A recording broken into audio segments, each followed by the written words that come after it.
Hi అండి, అందరికీ నమస్కారం. వెల్కమ్ టు అవర్ ఛానల్ తెలుగువారి ముచ్చట్లు. ఈరోజు మనం చెప్పుకోబోయే కథ పేరు ఇచ్చుటలో ఉన్న హాయి. రచయిత డాక్టర్ పేరం ఇందిరాదేవి గారు. ఉదయాన్నే అస్పష్టమైన నిద్రలో నా చేతులు హిమ కోసం వెతికాయి. వెచ్చని హిమ శరీరం కాకుండా మెత్తని దిండు తగిలింది. ఒక్కసారిగా హిమను రాత్రే బెంగళూరు ట్రైన్ ఎక్కించింది గుర్తొచ్చింది. తన రీసెర్చ్లో భాగంగా కొన్ని హోటళ్లు ఎన్నుకొని వాటిపై సర్వే కోసం వెళ్ళింది. హిమ లేకపోవటం చాలా వెలితిగా అనిపించింది. కానీ హిమకు నేనున్నప్పుడు నేను, పుస్తకం ముందున్నప్పుడు పుస్తకం సర్వస్వం. తను చదువుకుంటున్నప్పుడు ఎంత ముద్దుగా అనిపించినా వెళ్ళి అలా ఆమె బొగ్గను తాకడానికి కూడా నాకు భయం వేస్తుంది. ఆమె ఏకాగ్రతను భంగం కలిగించిన క్షణంలో ఆమె చూపుల్లోని వేడి నన్ను తాకుతాయి. నాకు నవ్వొచ్చింది. ఎంత అమాయకంగా, స్పష్టంగా, సున్నితంగా ఉండే హిమ, అమ్మో కోపంలో జ్వాలే. వడ్డెర చండీదాస్ హిమజ్వాల చదివి వాళ్ళ నాన్న హిమ అని పేరు పెట్టారట. జ్వాలని వదిలేశారు. కానీ నాకు మాత్రం నానానికి మరోవైపు ఉన్న జ్వాల చాలాసార్లు కనబడింది. మాడి మసైపోకుండా నన్ను నేను కాపాడుకుంటూ, ఆమె చదువు తపస్సుకు భంగం వాటిల్లకుండా ఆమె కటాక్ష వీక్షణం కోసం ఎదురుచూస్తున్నాను. ఎదురుగా మా పెళ్లి ఫోటో ఉంది. దాన్ని చేతుల్లోకి తీసుకున్నా. సిగ్గు బిడియం కలబోసిన నమ్రతతో, అమ్మో ఎంత ఉద్దికగా, ఎంత సాంప్రదాయంగా ఉంది. చెవులకు పెద్ద జూకాలు, వంకి వడ్డానం, మెరిసిపోతున్న డైమండ్ నగలతో, చేతి నిండా రంగురంగుల గాజులతో, చేతులకు గోరింట, కళ్ళకి కాటుక, నుదుటిన పెద్ద బొట్టు. ఇప్పుడు జీన్సు, టీషర్టు, షార్ట్సు, స్కర్ట్సు. జీన్స్ వద్దు, చీర కట్టుకో, నువ్వు చీరలో బాగుంటావు అన్న నా మాటలకు, చీర వేసుకోవటం రాదు కాబట్టే దాన్ని కట్టుకోవట్లేదు. ఈ చిన్న శరీరాన్ని కప్పడానికి 5 మీటర్ల చీర, ఇంకా దానికి చాలా యాక్సిలరీస్. అబ్బో చాలా కష్టం ప్రభు. కొంతకాలం గడిపేద్దాం ఇలా. మళ్ళీ తీరిగ్గా నా పిహెచ్డి అయ్యాక చూద్దాంలే అంది. చీర కట్టుకోకపోతే ఇంక మల్లెలు జాజులు లేవు, గాజుల గలగలలు లేవు. కనీసం మెడలో ఒక చిన్న చైనైనా వేసుకోమని వాళ్ళ అమ్మగారు మా అమ్మగారు చెబితే వాళ్ళుండగా వేసుకొని వాళ్ళు వెళ్ళగానే తీసి పాడేస్తుంది. చివరికి బొట్టు పెట్టించడానికి కూడా నాకు చేతకాలే. ఇంకేదైనా చెప్పబోతే అందంగా లేనా, అసలేం బాలేనా అంటూ గోదావరిలో పాట మొదలెడుతుంది. తను ఏది వేసుకున్నా అందంగా ఉంటుంది, అది వేరే సంగతి. కానీ హిమను ఇలా చూసి నా ఊహల్లోని భారతీయ స్త్రీ నమూనా మెల్లిగా చెదిరిపోతుంది. ఇంకెంతకాలంలే.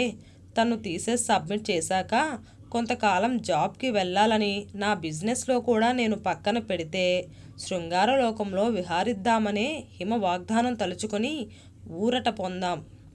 అడ్డం చెప్పని ఫోటోపై తమకంగా ముద్దు పెట్టుకున్నాను. రాత్రి హిమ గోముగా మిస్ యూ డార్లింగ్ అంటూ పెనవేసుకుంది గుర్తొచ్చి మనసు గాలిలో తేలిపోయింది. మౌనంగా మహా ఏకాగ్రతతో చదివే ఆ కళ్ళు ఎంత అల్లరిగా నవ్వుతాయి నన్ను దగ్గరగా తీసుకున్నప్పుడు. ఎప్పుడూ ల్యాప్టాప్ కీప్యాడ్పై ఆడే ఆ వేళ్ళు నా సమక్షంలోకి రాగానే ఎంత చురుగ్గా నా జుట్టుతో ఆడతాయి. పెదాలు బిగించి ఎలా నన్ను కవ్విస్తుంది. ఫోటో ఉన్న చోటే పెట్టేసి తల విదిలించి షూ వేసుకుని వాకింగ్కి బయలుదేరా. 3 రౌండ్లు చేసి చెమటతో తడిసి బాస్కెట్బాల్ కోర్టు దగ్గర కూర్చున్నా. నైట్ షిఫ్ట్ సెక్యూరిటీలో ఉండే శేఖర్ అటు తిరిగి ఫోన్లో మాట్లాడుతున్నాడు. నన్ను చూడలేదు. నా చిన్నతనం నుండి నేనెరిగిన పేదవాడైన శేఖర్ని కమిటీ వాళ్ళతో మాట్లాడి నేనే ఇక్కడ ఉద్యోగంలో పెట్టా. రాత్రి 7కొస్తే ఉదయం 7కు రిలీవర్ వచ్చాక వెళతాడు. నాకేదైనా పని ఉంటే చేసి పెట్టి వెళుతూ ఉంటాడు. శేఖర్కు ఈ మధ్య పెళ్ళయింది. పెళ్ళికి వెళ్ళొచ్చాం నేను, హిమ.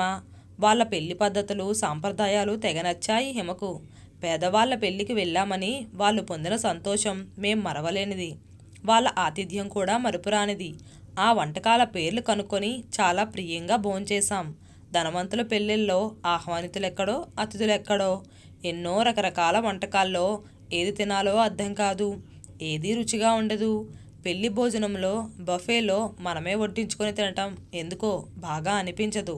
అరిటాకులో బంతిలో కూర్చొని వడ్డించేది మన వాళ్ళే అయితే ఆ భోజనం ఎంత బాగుంటుంది. శేఖర్ కదిలి నన్ను చూసి వంగి నమస్తే సార్ అన్నాడు.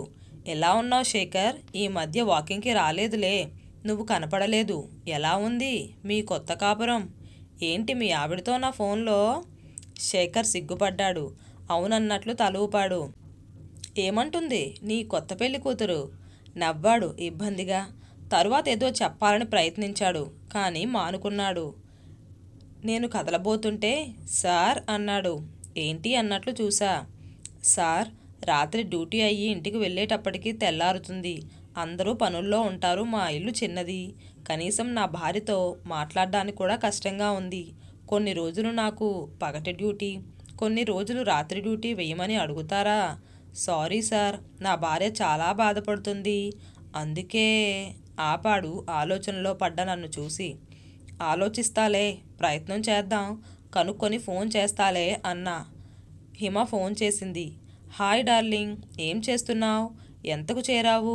ప్రయాణం ఎలా ఉంది అని అడిగా. It was good, no problem. వాక్కి వెళ్ళావా? శేఖర్తో మాట్లాడుతున్నా. నైట్ డ్యూటీ వలన ఇబ్బంది పడుతున్నాడు పాపం. ఉమ్మడి కుటుంబంలో పగలు ఏకాంతం ఎలా దొరుకుతుంది? మాట్లాడడానికి కూడా కుదరదేమో. అందుకని పగలు షిఫ్ట్ వేయించమని అడిగాడు. చూస్తానని చెప్పాను. కానీ ఉద్యోగం అడిగాం. మళ్ళీ ఈ ఫేవర్ అడగాలంటే కొంచెం ఇబ్బందిగా ఉంటుంది. సరే, థింక్ అబౌట్ ఇట్.